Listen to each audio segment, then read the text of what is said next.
Bienvenidas a otro episodio en Tu Silla. Hoy vamos a estar conversando con María Marta Talice. Si es que lo dije bien, si está bien puntuado. Muy bien, especialista en Derecho Empresarial, Diversidad e Integridad Corporativa. Hoy lidera áreas de gobernanza y diversidad en el sector financiero y forma parte de una fundación que a mí me encanta, que a las mujeres nos encanta, que es la Fundación Flor, donde promueve la inclusión de mujeres en espacios de decisión. Hoy vamos a conversar sobre liderazgo femenino, diversidad, cómo tenemos estrategias para transformarnos, cómo crecemos en espacio de decisión y qué mejor que ella para poder comenzar. Bueno, muchas gracias por estar acá. A vos por invitarme, en serio, muchas gracias. Bueno, para mí es un lujo, te admiro, así que como te dije al inicio, es compartida. Bueno, gracias. Así que gracias a vos. Y no zafás de esta pregunta, sé que la anduviste pensando. Pero bueno, ¿quién sos bien? Sí, me parece tan poderosa la pregunta. Y estuve pensándola y en realidad soy como una mamushka de Martas. Hay muchas Martas que habitan en mí, que tienen distintos roles, que hacen distintas cosas, pero que todas tienen como un propósito en común que las liga, digamos, que es lo que yo digo, el hilo rojo que las identifica, que tiene que ver con esto de ser líder en servicio y fundamentalmente pensar la estrategia desde el cuidado de las personas, de las organizaciones, de los espacios. Marta es abogada, es especialista en finanzas, como decís vos. Hace más de 10 años que estoy en Fundación Flor y desde ese espacio trabajo para que más mujeres accedan a lugares de decisión y permanezcan en los lugares. No es fácil. Nada fácil. No es fácil acceder y mucho más difícil permanecer. Así que sí, si me tengo que definir así como rapidito, me gusta decir que soy fan de los problemas complejos, pero de soluciones colaborativas. Muy bien, me gusta. Así que esa es mi definición. Me gusta. A problemas complejos, soluciones colaborativas. Muy bien, sí. Y sencillas también. Es que yo creo que es la simpleza lo que nos va a dar más claridad. Y decime, hoy se habla de propósito, puede ser pasión, puede ser, no sé, en lo que crees. ¿Cómo surgió? ¿Cómo te acercaste a este mundo? Al de la integridad, al de la inclusión, al de la diversidad. Liderazgo femenino, todo junto. Mira, lo de integridad concretamente nació cuando fue lo de Cromañón. Yo tenía 24 años, más o menos. Y ahí lo primero que pensé fue, estábamos con ese momento mi novio y mi marido, podríamos haber estado esa noche en el boliche, y lo primero que pensé fue, podría haber sido mi vida. Y después, con el tiempo, cuando fue lo del Tren Sarmiento, yo ya era madre. Y entonces ahí lo que pensé fue, ahí en el tren podrían haber estado mis hijos. Y entonces ahí es como que se despertó esta necesidad de comprender que la corrupción mata y que todos tenemos desde nuestro metro cuadrado algo para hacer, porque la corrupción no es del sector público, es de todos los sectores. El sector privado también tiene que trabajar para que las prácticas y los negocios sean íntegros. Y ahí es donde dije, bueno, yo ya trabajaba en una organización y creo que la integridad es una forma de resistencia, de una valentía y un coraje silencioso, pero no entiendo el compliance como control, sino como un potenciador de los negocios donde ganamos todos. Totalmente. Esa coincido. Es como la... Y después aparece la diversidad y la inclusión en una segunda etapa, más vinculado a que yo siempre creí que no era feminista, porque yo había llegado donde he llegado con talento y que eso era suficiente, y me terminé dando cuenta que no, que eso no era así, y que además, fundamentalmente, estos patrones conductuales nos limitan a las mujeres, pero también limitan a los varones. Y yo soy mamá de un varón y de una mujer, entonces es como que ahí nació todo un costado más revolucionario de yo quiero que ellos puedan crecer libres, con elecciones propias y sin condicionamientos. Así Totalmente. que esa fue como la secuencia. Primero tuvo que ver con el negocio y con la integridad, y después tuvo que ver con las personas y con el propósito de la perspectiva de género. Y en ese tránsito, que son muchos años, has tenido responsabilidad de liderazgo. Sí. ¿Qué hitos tenés que le podamos transmitir a alguna mujer que ha sido, bueno, acá he tenido esta dificultad o no, o la verdad, este logro que me ha permitido seguir avanzando? Me encanta que traigas esto. Yo siempre digo que a mí lo que me encendió fue un no. Yo estaba en un momento de la carrera técnica en la que trabajo, con la expectativa de acceder a una posición de mayor decisión, de mayor responsabilidad, y me dijeron que no.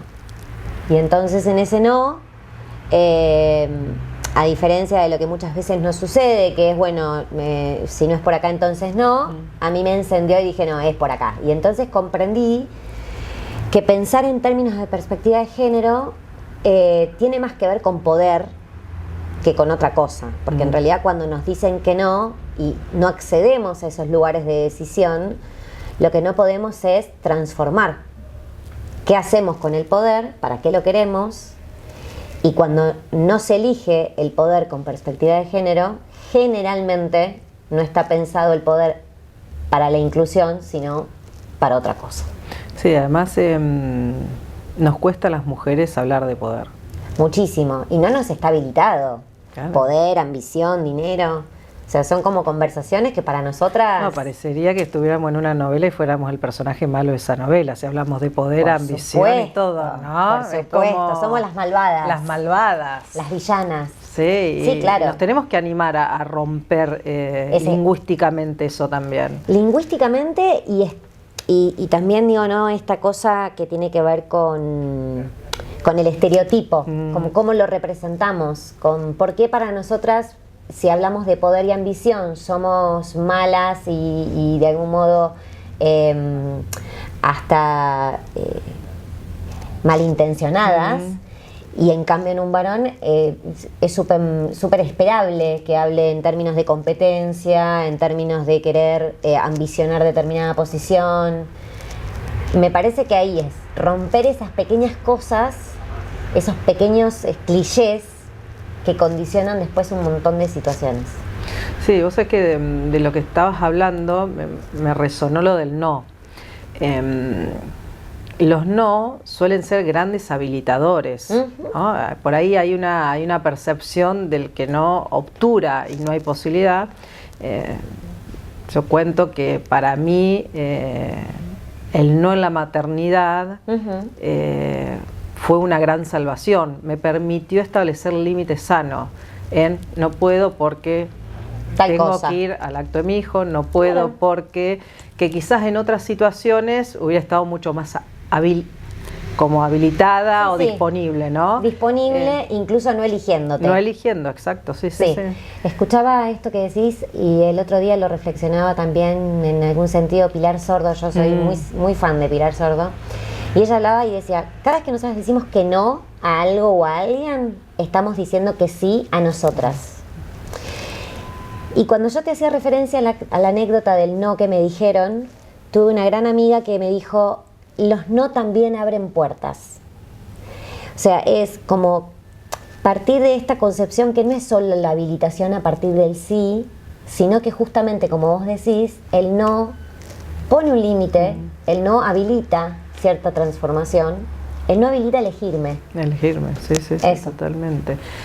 Y dentro del trabajo de la fundación, que trabajan mucho en liderazgo femenino y han sido disruptivas en cómo hablar de esto, de decisión, de poder, de mostrar mujeres, visibilizarlas. Sí.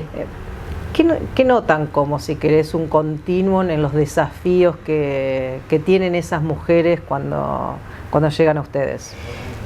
Mira, la fundación empezó en 2012.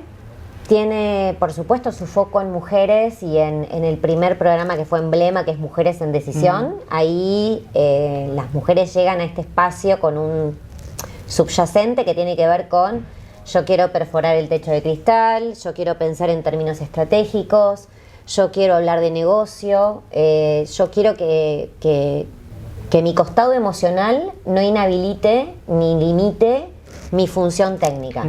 Entonces esa es como la primera conversación.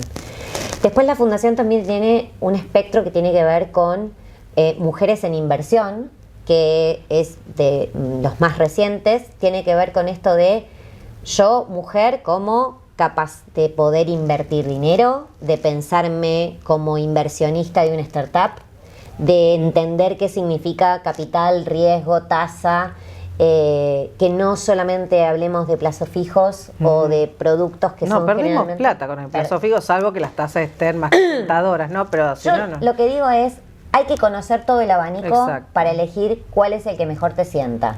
Porque en realidad al final del día tiene que ver con tu apetito de riesgo. Exacto. Hay mujeres que son, si se quiere, más arriesgadas y entonces van por una inversión de altísima rentabilidad, pero también de un alto riesgo. Y hay otras que dicen, mira, yo quiero simplemente preservar mi capital y saber que esto al final de X tiempo me va a dar tanta plata. Bueno, en ese, el subyacente de todas las mujeres que se acercan a ese espacio tiene que ver con no me ven y no me ofrecen productos de inversión. Claro. Porque hay un sesgo en el ofrecimiento. En el ofrecimiento, sí. Y después el tercer programa, que también es muy interesante, que es de emprendedoras a empresarias. Que ahí hay otra dificultad que tiene que ver con otra cosa. Un cambio de mindset importante. Exactamente. Totalmente. Y entonces quienes se acercan a ese espacio, lo que manifiestan tiene que ver con escalar el negocio, con pensar en términos de planificación estratégica, con imaginarme integrada en mi cadena de valor. Al final del día, si pensamos en todos los distintos segmentos, tiene que ver con sentirme dueña de mi dinero y sentirme dueña de mis decisiones. Ese es el tema, como dice Elena Estrada en su libro, ser dueña de mi dinero. Eso es lo que vemos en Fundación Flor, eso es lo que queremos que nosotros de algún modo se visibilice y se entienda, que somos el 80% de las decisiones de consumo. ¿Por qué no estamos en la mesa de decisión? ¿Por qué? ¿Por qué? Y no sé, ¿no sabes?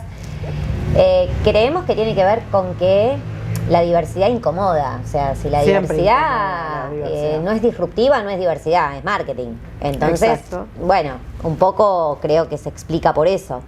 Yo creo que en ese sentir de confort que tienen las empresas, las organizaciones y las sociedades en sus distintas variantes, pierden valor, pierden la oportunidad de que su negocio sea más amplio, más inclusivo, más ético, más rentable. Más rentable, claro. Más rentable. Y si hablamos de plata, bueno, tenemos que estar en la mesa. Totalmente. Y más nuestra generación, que también aporta mucho al PBI, ¿no? Somos un motor económico. Y si lo tuviéramos, el acceso a mayor financiamiento, a mejores herramientas, a mayor consumo, a mayor poder de decisión, el PBI crecería exponencialmente, porque es lo que está probado. Obvio, sí. A ver, solemos hablar del liderazgo femenino y quizás quien nos escucha asocia que es liderazgo femenino vinculado a mujeres, ¿no? Yo considero que el liderazgo femenino es una forma de liderazgo, que lo puede tener un varón, total, una mujer, no tiene que ver con esas categorías. Con el género. Sí. ¿Qué rescatas de ese tipo de liderazgo? Bueno, es curioso lo que traes, porque en realidad la fundación lo denomina liderazgo responsable. No liderazgo femenino, porque en realidad no tiene que ver con el atributo del género, exacto, sino que tiene que ver con cómo concebimos el ejercicio del poder. O sea, para nosotros el liderazgo responsable es aquel que se sirve del poder que tiene, ya sea formal, informal, del que se trate, de una manera responsable con las personas, con el ecosistema, con el medio ambiente, con la integridad, en todas sus dimensiones. En Fundación Flor estamos muy alineados con la Agenda 2030 de la ONU y lógicamente para nosotros no hay ejercicio de poder responsable, no hay liderazgo responsable si no contempla a todas las personas, y si no contemplan no dejarán a nadie atrás. Atrás, totalmente. Y para nosotros es importantísimo que los varones se sumen a esta mirada de la inclusión, de la diversidad, de la integridad, porque la realidad es que esto se hace a la par. No, no hay forma. No hay otra forma. No hay otra forma. Y hoy quienes ocupan esos lugares de decisión son la mayoría varones. O sea, no importa la industria en la que te pares, estamos en un margen entre el 10 y el 20, en el mejor de los casos, de mujeres en espacios de decisión real, directorios. Sí, directorios. Directorios, sí. Donde se toma la decisión, donde yo defino la política de contratación, donde yo defino quiénes son mis proveedores. Bueno, y si no le hablamos a esos varones que hoy ocupan esas mesas, que son además quienes pueden lograr como protagonistas habilitar a que una mujer se siente a la mesa, no lo vamos a lograr. Porque no es rompiendo el techo de cristal, es penetrándolo juntos. Sí, totalmente. A mí me pasa eso, que muchas veces las mujeres estamos o nos vemos muy desde una resistencia que no genera que el otro se involucre en lo que vos estás planteando. Para mí no es estratégico. Eso te iba a decir, no es estratégico porque soy una convencida que en lo colaborativo es donde están los resultados. Absolutamente. Soy prueba testigo de eso, así que no... La complementariedad es lo que nos salva. Totalmente. Porque vos tenés tus formas, yo tengo las mías, y juntas encontraremos la mejor versión. Totalmente. Bueno, en las empresas para mí esa colaboración es urgente. Bueno, para finalizar, una mujer que esté en un lugar de decisión y que por ahí se siente sola, ¿por qué es importante la red? Que es clave.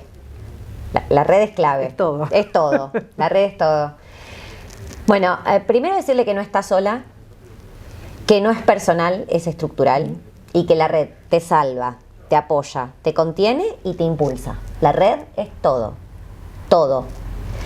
Para nosotros en Fundación Flor, cuando hablamos de networking, no tanto networking, porque tiene que ver con que vos encontrás redes profesionales, pero también encontrás redes colaborativas, creativas, y te empezás a asociar con mujeres que encuentran valores similares en otras industrias, o sea, como que es 360. Y también está la red colaborativa del grupo de mamis de WhatsApp, porque las necesitas. Te salvan. Te salvan. La red colaborativa de tu trabajo, que es la que te banca porque me voy un rato antes, llego un poco más tarde. Yo siempre digo que lo que nos falta es la mirada estratégica. Si nosotros fuéramos igual de gestoras de soluciones, como lo hacemos en el chat de mamis y para con nuestras familias y nuestros hogares, y lleváramos esas habilidades a la empresa, no tenemos techo. Bueno, muchas gracias. A vos, gracias.